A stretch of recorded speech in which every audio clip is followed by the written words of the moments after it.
Hello, আসসালামু আলাইকুম বন্ধুরা। আশা করি আপনারা সবাই ভালো আছেন। ডক্টর মোহাম্মদ ইউনূস জাতিসংঘে ভাষণটা দেওয়ার পরেই ইন্ডিয়া এভাবে ঠান্ডা হয়ে গেল, পার্বত্য চট্টগ্রাম এইভাবে ঠান্ডা হয়ে গেল, আবার বিষয়।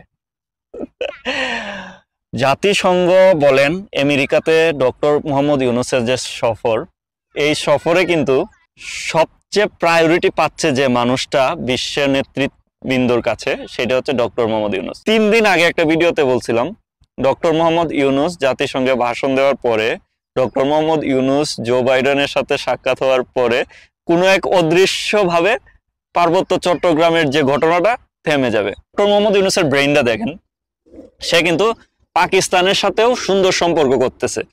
কারণ কি জানেন?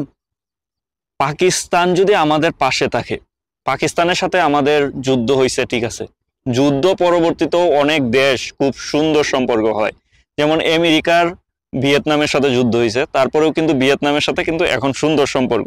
মানে তখন আমরা যুদ্ধ করছি, এখন আমাদের স্বার্থেই পাকিস্তানের সাথে কিন্তু বন্ধুত্বপূর্ণ সম্পর্ক করতে হবে। কারণ পাকিস্তানের হাতে পারমাণবিক অস্ত্র আছে। ইন্ডিয়ার যদি একটা শত্রু থাকে, সেটা হচ্ছে পাকিস্তান, 1 নাম্বার শত্রু। সো সেই শত্রুটার সাথে যদি আমরা বন্ধুত্ব করতে পারি বাংলাদেশ, তাহলে কিন্তু ইন্ডিয়ার আমাদেরকে ভাবতে হবে। পার্বত্য চট্টগ্রামকে উত্তেজিত করতে গেলেও ইন্ডিয়ার কিন্তু ভাবতে হবে, কারণ ওই দিক দিয়ে যে 7 সিস্টার হারায় যাওয়ার সম্ভাবনা আছে। দাদারা কিন্তু বিশাল চাপে পড়ছে। দাদারা কিন্তু এর জন্যই আমাকে আনসাবস্ক্রাইব করে দিচ্ছে, কারণ আমার ভিডিওগুলো তো লক্ষ লক্ষ, 10 লাখ 15 লাখ করে মানুষ দেখতেছে।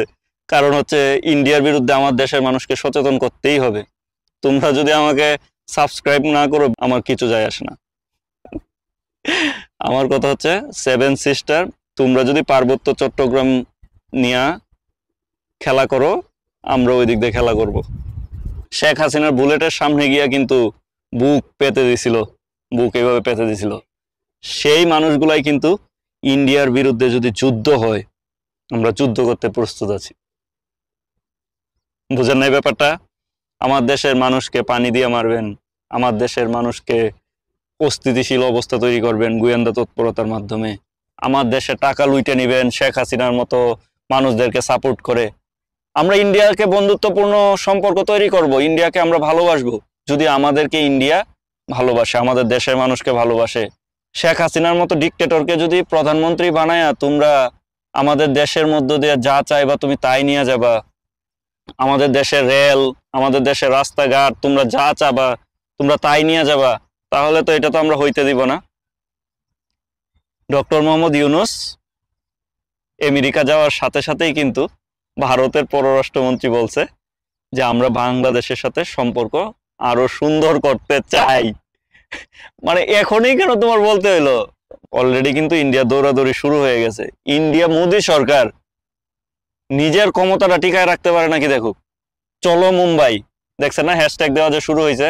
মুম্বাইয়ের অবস্থা দেখেন, ভয়াবহ অবস্থা সৃষ্টি হচ্ছে। সে তো নিজের গদি ধরে রাখতে পারবে না। সেই দিক দিয়ে আবার আছে হচ্ছে 7 সিস্টারের মানুষ, তারা উৎপেতে আছে যে ইন্ডিয়া থেকে কিভাবে 7 সিস্টারকে মুক্ত করা যায়, নিজেরা স্বাধীন দেশ হিসেবে গঠন করা যায়। এখন এত এত সমস্যা নিয়ে আবার সেই দাদারা আসে বাংলাদেশে নাক গলানোর জন্য। আমাদের তো সমস্যা ছিল, সেই সমস্যা তো আমাদের দেশের সাধারণ দেশের মানুষরা, এই যে আমার ভিডিও যারা দেখতেছে প্রত্যেকটা বাংলাদেশি, তারা পোস্ট করছে। তারা সেই সময় দেখা যায় যে অন্যায়ের বিরুদ্ধে কথা বলতে বলতে কিন্তু শেখ হাসিনা পতন হয়েছে, এটা কিন্তু একজনের ক্রেডিট না। সো এই জায়গাতে প্রত্যেকটা দেশপ্রেমিক নাগরিকের ক্রেডিট আছে শেখ হাসিনার পতনের ক্ষেত্রে। সেই জায়গা থেকে আপনাদেরকে স্যালুট জানাই, সাধুবাদ জানাই। কারণ আপনারা সবাই যদি এই কাজটা না করতেন, সবাই যদি প্রোফাইল পিকচার লাল না করতেন, সবাই যদি আপনারা শেখ হাসিনার বিরুদ্ধে না লিখতেন, সবাই যদি আবু সাইদকে নিয়ে যদি ভিডিওটা যদি শেয়ার না দিতেন, তাইলে কিন্তু আজকে এই পতন হইতো না, আজকে কিন্তু ইন্ডিয়ার কর্তৃত্ব থাকতো। সো আমার কথা সুস্পষ্ট এবং ক্লিয়ার, এবং আমি 3 দিন আগেও বলছিলাম কোনো এক অদৃশ্য শক্তির মাধ্যমে পার্বত্য চট্টগ্রামের উত্তেজনা কমে যাবে। দেখেন তো কমছে কিনা। পার্বত্য চট্টগ্রামের যে অঞ্চলগুলা ঝামেলা হচ্ছে, পাহাড়িরা উত্তেজিত হয়ে গেছিল, সে ফুয়েলটা দিচ্ছে কে? ভাবার বিষয়। সেই ফুয়েলটা দিচ্ছে কিন্তু ত্রিপুরা এবং মিজোরাম কিন্তু বান্দরবন বা এই সাইডগুলো পার্বত্য চট্টগ্রামের সাথে বর্ডার। আর সেই বর্ডার গুলোর সাথে কিন্তু বান্দরবনের যে মানুষগুলো আছে ওদের সরাসরি যোগাযোগ আছে, ওদের কিন্তু ওই জায়গাগুলোতে কিন্তু বিএসএফ যাইতে পারে না। আমি কিন্তু এই লুক্রেটিভ জায়গাগুলোতেও কিন্তু আমি ভ্রমণ করে আসছি এবং আমার ওইখানকার যে জঙ্গি গোষ্ঠীগুলো আছে, যেমন আরাকান আর্মি আছে, আমি একসময় কিন্তু আমিয়াকুম বেলাকুম এদিকে কিন্তু ঘুরতে গিয়া আরাকান আর্মির হাতে ধরাও খাইছিলাম। তখন হচ্ছে আমার এক ফ্রেন্ড, আমার ইউনিভার্সিটির এই ফ্রেন্ড রাওহা, সে কিন্তু আমাকে, তখন আমার পকেটে টাকা ছিল না, সেই টাকা কিন্তু প্রায় 2000 টাকার মতো আরাকান আর্মির যারা এজেন্ট ছিল তাদের কাছে দিয়ে আমাকে ছুটাইছিল। কারণ কি জানেন? কারণ আমি পাহাড়ের সৌন্দর্য ভিডিও করতেছিলাম, সেই সন্ত্রাসীরা আমাকে চেক করতেছিল যে আমার ভিডিওর মধ্যে তারা যে অবৈধভাবে আরাকান আর্মিরা বা মিয়ানমারের মানুষরা যে বাংলাদেশের সীমান্তে বা সাঙ্গু নদীতে যে তারা অবৈধভাবে মাছ ধরে, সেই মাছগুলার ভিডিও কি আমি করছি কিনা, সেই ভিডিও কি আমার ক্যামেরার মধ্যে আছে কিনা সেইটা চেক করছে এবং কোনো কারণে আমার এখানে একটু ভিডিও ছিল এবং তাদের এখানে এই পাহাড়ি সন্ত্রাসীদের হাতে যে পরিমাণ অস্ত্র ছিল, আমি ভাবছিলাম যে আমার জীবন মনে হয় ওইখানেই শেষ। আমি ওই জায়গাগুলোতেই কিন্তু গিয়ে লুক্রেটিভ জায়গাগুলোতে বাংলাদেশে যখন ছিলাম তখন আমি ঘুরে আসছি। সো আমার এইখানে আইডিয়া আছে যে ইন্ডিয়া, ত্রিপুরা এবং মিজোরামের যে মানুষগুলা বা লিডারগুলা আছে ওই জায়গাটারে স্বাধীন করার জন্য, জম্মুল্যান্ড বানানোর জন্য ওই সন্ত্রাসী গোষ্ঠীগুলারে, কুকি চীনের মতো গোষ্ঠীগুলারে কিভাবে অর্থায়ন করছে এবং কিভাবে ওদেরকে সহযোগিতা করছে। পাহাড়ি যে আমাদের ভাই বোন আছে তাদেরকে উস্কে দেওয়া হয়েছিল, তাদেরকে বোঝানো হচ্ছিল যে আমরা উপজাতি না, আমরা অধিবাসী। মানে বাংলাদেশে কিন্তু পাহাড়ি মানুষদের উপর কিন্তু ওইরকম ভাবে কোনো অত্যাচার হচ্ছে না, এই ওদেরকে উস্কে দেওয়া হয়েছে যাতে তারা একটা জম্মুল্যান্ড হিসেবে আলাদা একটা দেশ গঠন করতে পারে। কত ভয়ঙ্কর একটা বিষয়, বাংলাদেশের ভিতরে এরকম হবে আর আমরা বাঙালিরা এগুলো হইতে দিব না। এই বাংলাদেশটা 1971 সালে যুদ্ধ করে স্বাধীন করা হয়েছে। বাংলাদেশের 1 ইঞ্চি মাটিকে কিন্তু আমার বাংলার যারা ভাই আছে তারা ছাড় দিবে না, আমি নিজেও ছাড় দিব না। এত সহজ।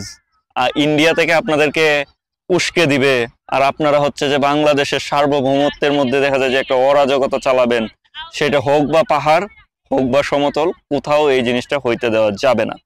কারণ আপনাদেরকে কিন্তু আরেকটা কথা আমি বলছিলাম, এই শেখ হাসিনার কাছে কিন্তু যত গোয়েন্দা তথ্য আছে বাংলাদেশের সব তথ্য কিন্তু আছে। বাংলাদেশে অস্থিতিশীল অবস্থা তৈরি করার জন্য কিন্তু শেখ হাসিনাও এখানে দায়ী এবং শেখ হাসিনা যেভাবে বলতেছে ইন্ডিয়ার গোয়েন্দারা কিন্তু এভাবেই কাজ করতেছে। একটা দেশের প্রধানমন্ত্রীর আশ্রয় দেওয়া মানে কি বুঝতেছেন? মানে হচ্ছে ওই বাংলাদেশের সকল তথ্য কিন্তু তার কাছে ছিল, 16 বছরের সকল তথ্য ছিল। সে কিন্তু জানতো যে বাংলাদেশে কোন জায়গায় ঝামেলা আছে, বাংলাদেশে কোন কোন জায়গায় সমস্যা হতে পারে, বাংলাদেশে কোন কোন জায়গাতে কি করলে দেখা যায় যে মানুষগুলো উস্কে যাবে, বাংলাদেশে কি হইলে দেখা যায় যে একটা বড় ধরনের সমস্যা তৈরি হইতে পারে। ইন্ডিয়া কি এমন একটা কান্ট্রি যারা স্বার্থ ছাড়া কিছু করতে পারে? শেখ হাসিনারও যে রাখবে, শেখ হাসিনারও কি স্বার্থ ছাড়া রাখবে?